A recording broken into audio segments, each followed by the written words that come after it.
Aloha, I'm Representative Corinne Ching, and this is?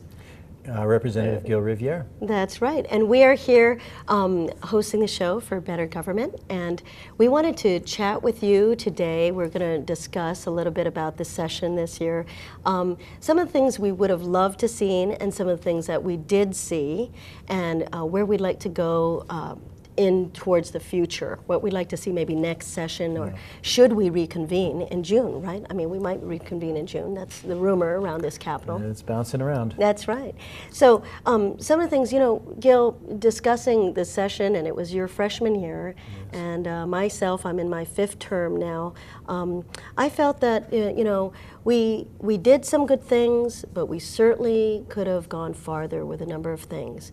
And my disclaimer is just this. I went, reservations on our budget this year, and I felt that it needed to be said that we could have had a little more guiding principles on where we want to go. Where is Hawaii today, and where do we want to go, and does the budget and some of the legislation that we passed, does it really mirror those priorities?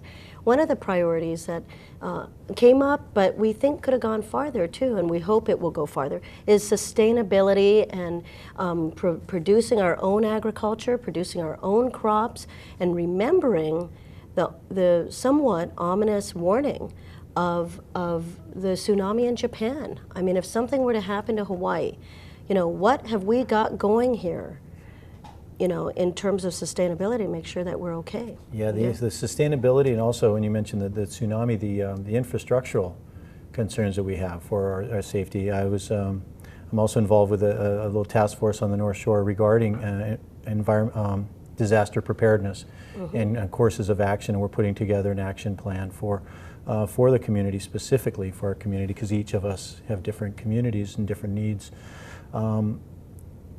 People often bandy about the idea that we have maybe 5 days of food on the island.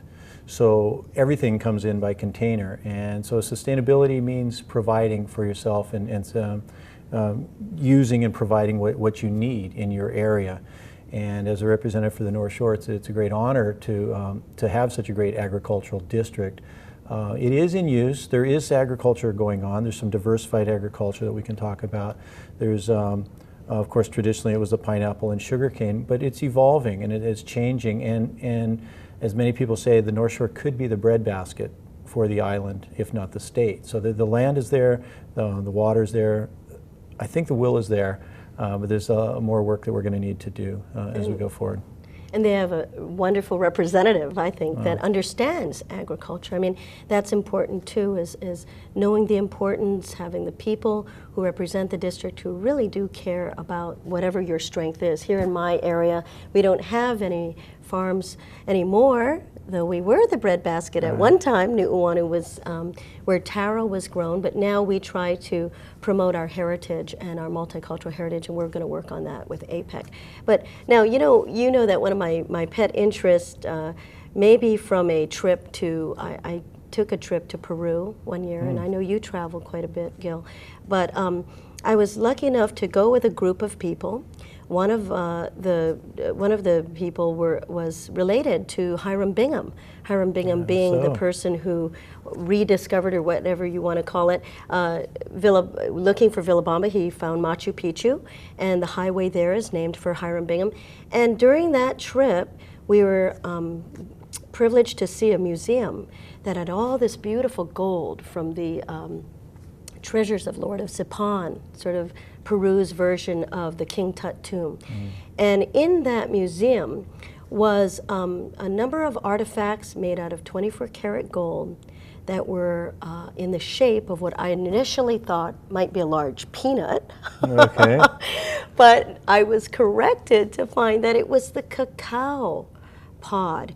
And I was taught that the cacao pod had this incredible role in not just Inca, that would be Peruvian, Inca culture, but Aztec and Mayan as well.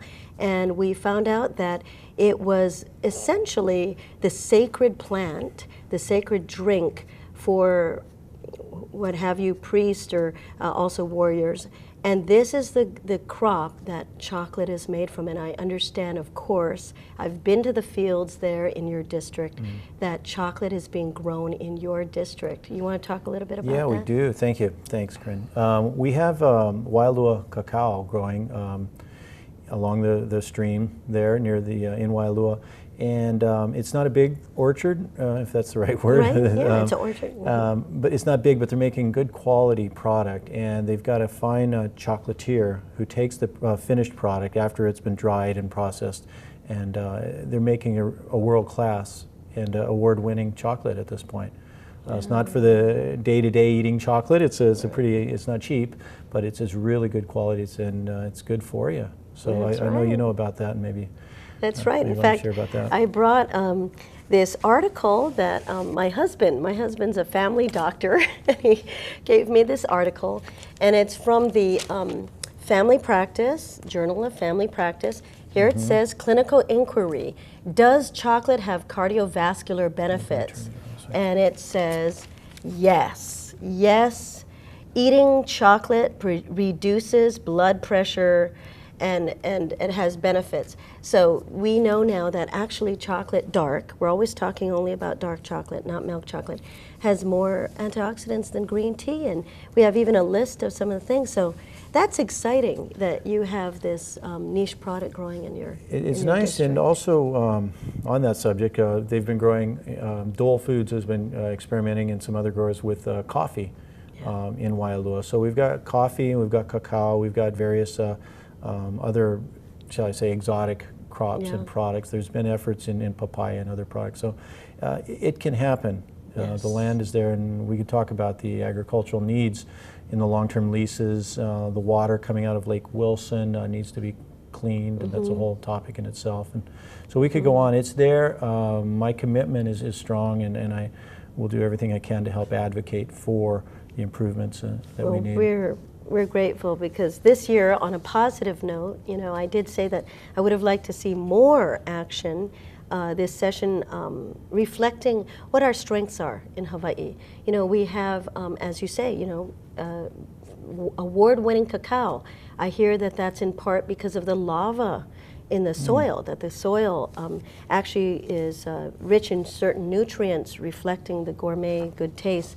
And we actually passed out of the House, I know, a resolution that says that APEC, requesting that APEC actually try to purchase. Some of the officials are going to come into town. We're going to need to show them some hospitality, that we purchase agricultural products that reflect our excellence. And I bet you that's going to be cacao, because they won that award out of London, England, didn't they? Yes. Yeah, wonderful. Well, on that note, on some other ideas that we thought, you know, I wanted to share also some of my initiatives, and you know about them, Gil, and I appreciate your support, is that when we looked at the, you know, priorities that we might want to go forth with, we look at what Hawaii is uniquely suited for and how is it positioned. And what come to mind for myself is number one, obviously, we have our alternative energy. Because of the unique solar, wave, wind, we need to pursue that strongly. We are also being looked at by NASA for a number of initiatives. You know, we have the astronomy here at Mauna Kea. That's wonderful and unique because of the, you know, its position there. But also our robotics, I'm proud to report. The main high school of my Liliha district is McKinley. Yes.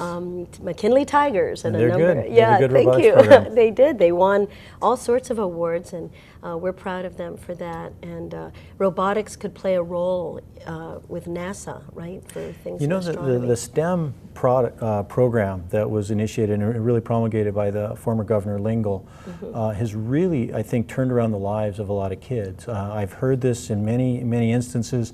For example, some kids, maybe they're not enjoying school, they're not having a good time, but suddenly they see a robotics program, and there's cases of this, there's actual incidents where the kids who didn't do well in school said, oh, I need to be involved with that robotics program.